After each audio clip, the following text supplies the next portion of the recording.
बिस्मिल्लाहिर्रहमानिर्रहीम अस्सलामु अलैकुम वरहमतुल्लाहि वबरकातुहू। माय डियर स्टूडेंट्स, हमारी डिस्कशन 10th क्लास की मैथमेटिक्स के ऊपर जारी है, जिसमें अल्हम्दुलिल्लाह हम चैप्टर नंबर 1 की एक्सरसाइज 1.1 ख़त्म कर चुके हैं।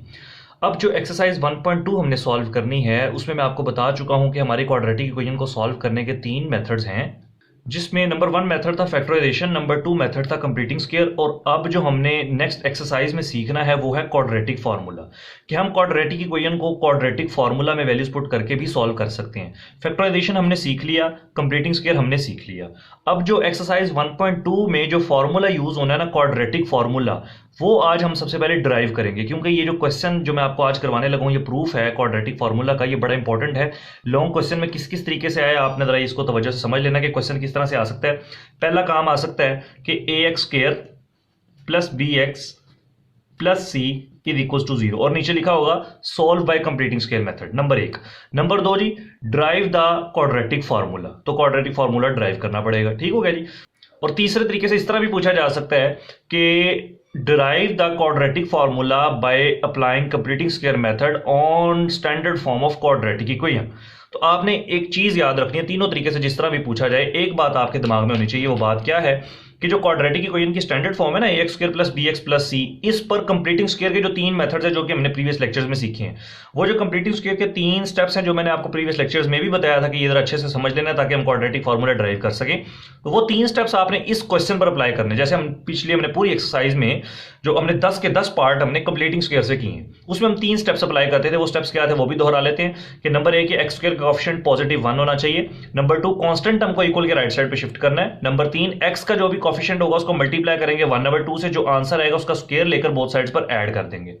ये 3 स्टेप्स हम उन क्वेश्चन में अप्लाई करते थे। अब वही 3 स्टेप्स हमने क्वाड्रेटिक इक्वेशन की स्टैंडर्ड फॉर्म पर अप्लाई करने और अपने आंसर्स को सॉल्व कर लेना, और जो इससे रिजल्ट बनेगा वो रिजल्ट हमारा क्वाड्रेटिक फार्मूला होगा। तो आइए जी स्टार्ट करते हैं।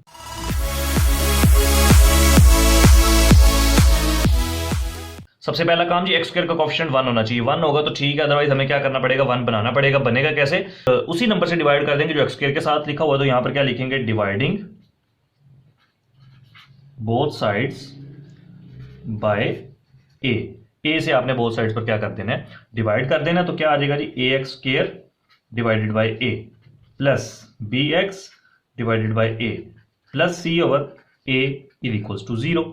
ठीक है जी। अब ये चेक कीजिएगा जरा क्या बनता है, a इस a से कैंसिल हो गया, बाकी जो बच जाता है उसको एज इट इज लिख लेते हैं, x² plus b over ax plus c over a equal to 0। पहला स्टेप हो गया जी। दूसरा स्टेप था जी, कांस्टेंट टर्म को इक्वल के राइट साइड पे शिफ्ट कर देना, इसको यहां पर मूव कर देते हैं, x² plus b over ax is equal two plus c over a, जब दूसरी तरफ जाएगा तो माइनस c ओवर a हो जाएगा।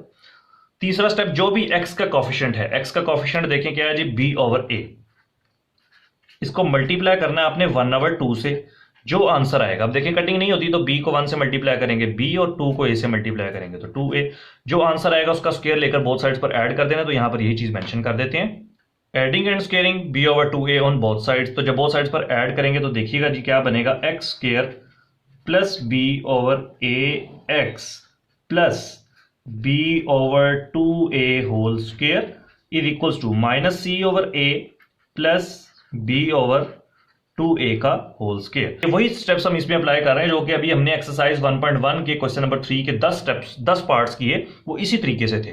तो अब हम क्या कर रहे हैं, सिर्फ और वही वाले 3 स्टेप्स क्वाड्रेटिक इक्वेशन की स्टैंडर्ड फॉर्म पर लगा रहे हैं, जो हमारा रिजल्ट आएगा वो क्वाड्रेटिक फार्मूला होगा। बड़ा आसान है।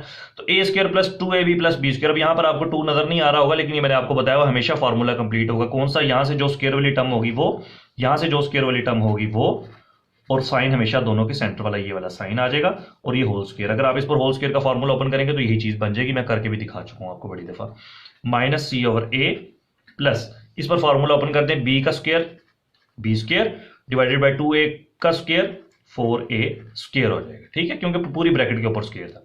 यहां पर अब एलसीएम ले लेते हैं। एलसीएम इसका क्या आएगा जी, 4a² एलसीएम आ जाएगा, एक a से कैंसिल हो गया, a है ना, और ये a² है, तो यहां पर क्या रह जाएगा, 4a रह जाएगा, क्योंकि एक तो कैंसिल हो जाएगा, 4a बच गया, उसको ऊपर वाले से मल्टीप्लाई करेंगे तो क्या आ जाएगा, माइनस 4ac, 4a² से कैंसिल हो गया तो सिर्फ रह गया b², और ये वाली वैल्यू साथ एज इट इज आ गई। आगे देखिए जी, अब इसको अरेंज भी कर लेते हैं, और यहां पर वैल्यू क्या आ जाएगी जी, आपका x plus b over 2a का होल स्क्वायर आ गया। ये वाली वैल्यू मैंने साथ एज इट इज लिख दी। इसको अरेंज कर लेते हैं, b² minus 4ac divided by 4a²।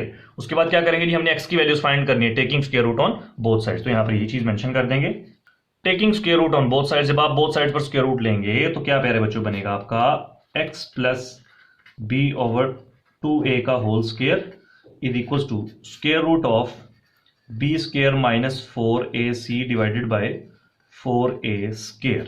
ये स्क्वायर रूट से कैंसिल हो गया तो बाकी रह जाता है जी x plus b over 2a is equals to, जब भी स्क्वायर रूट हम लेते हैं तो आपको पता है जब उसको सॉल्व करते हैं तो यहाँ पर प्लस और माइनस लगता है। अब ऊपर वाली वैल्यू में से स्क्वायर रूट खत्म नहीं होगा। बाज बच्चे गलती ये करते हैं, ये b के ऊपर स्क्वायर देखते हैं तो इसके ऊपर से खत्म कर देते हैं और 4ac के ऊपर रहने देते हैं। ऐसा नहीं होगा, जब पूरे के ऊपर स्क्वायर होगा ना फिर कैंसिल होगा, अदरवाइज नहीं। तो ऊपर तो स्क्वायर रूट बरकरार रहेगा, b square minus 4ac divided by 4a² का जब स्क्वायर रूट करेंगे तो क्या आ जाएगा 2a। ये पॉजिटिव वैल्यू जब इधर आएगी तो नेगेटिव हो जाएगा। तो x is equals to minus b over 2a plus minus square root of b square minus 4ac divided by 2a।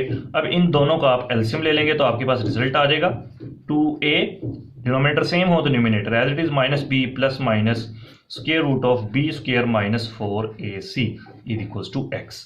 ये जो प्यारे बच्चों आपका आंसर आया ना, इसको मैं आपको सोल्यूशन सेट में भी लिख देता हूँ, क्योंकि हम अपने आंसर्स को सोल्यूशन सेट में लिखते हैं। वैसे जरूरत नहीं थी इसको लिखने की क्योंकि फॉर्मूला ड्राइव किया हमने, लेकिन आपको मैं लिख के बता भी देता हूँ, हम लिख भी सकते हैं b square minus 4ac divided by 2a कि हमने क्वाड्रेटिक इक्वेशन की स्टैंडर्ड फॉर्म के ऊपर ये जो क्वाड्रेटिक स्क्वायर के 3 स्टेप्स थे ना वो लगाए, अप्लाई किए, जो हमारा रिजल्ट आया, ये जो आंसर आया ना, इसको हम कहते हैं कि ये है हमारा क्वाड्रेटिक फॉर्मूला, जो कि अगली पूरी की पूरी एक्सरसाइज में हमारा ये फॉर्मूला इस्तेमाल होना है और इसी फॉर्मूले से हमने क्वेश्चंस को सॉल्व करना है। क्वाड्रेटिक इक्वेशन को सॉल्व करने के 3 मेथड्स हैं। पहला मेथड फैक्टराइजेशन जो कि हम कर चुके, दूसरा मेथड कंप्लीटिंग स्क्वायर जो कि हम कर चुके, तीसरा जो है वो एक्सरसाइज 1.2 में है, वो है क्वाड्रेटिक फॉर्मूला। यही पूरी के पूरी एक्सरसाइज में यही एक ही फॉर्मूला लगना है, ठीक है जी।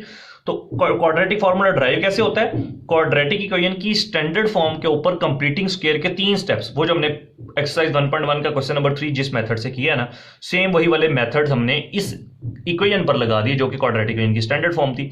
इस पर अप्लाई किया तो जो रिजल्ट आया वो क्वाड्रेटिक फॉर्मूला, और ये क्वाड्रेटिक फॉर्मूला आपकी पूरी की पूरी एक्सरसाइज 1.2 पर एक यही फॉर्मूला लगना है। अब इसमें ए क्या है, बी क्या है, सी क्या है, इंशाल्लाह ताला जब हम एक्सरसाइज 1.2 स्टार्ट करेंगे तो उसमें आपको मैं क्लियरली समझाऊंगा भी और बताऊंगा भी। तो आप इस क्वेश्चन की प्रैक्टिस कर लीजिएगा। ये एक प्रूफ जो है लॉन्ग क्वेश्चन के हवाले से भी इंपॉर्टेंट है, लॉन्ग क्वेश्चन में भी आ जाता है। मैं बता भी चुका हूँ किस किस तरीके से पूछा जा सकता है, क्योंकि ये कंप्लीटिंग स्क्वायर ही है। असल में जो हमने सारा काम किया ना, ये कंप्लीटिंग स्क्वायर ही है। कंप्लीटिंग स्क्वायर के स्टेप्स अप्लाई किए तो रिजल्ट कोई ना कोई आंसर तो आएगा।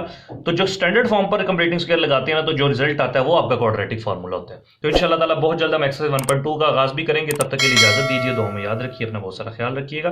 अस्सलामु अलैकुम रहमतुल्लाहि व बरकातुहू।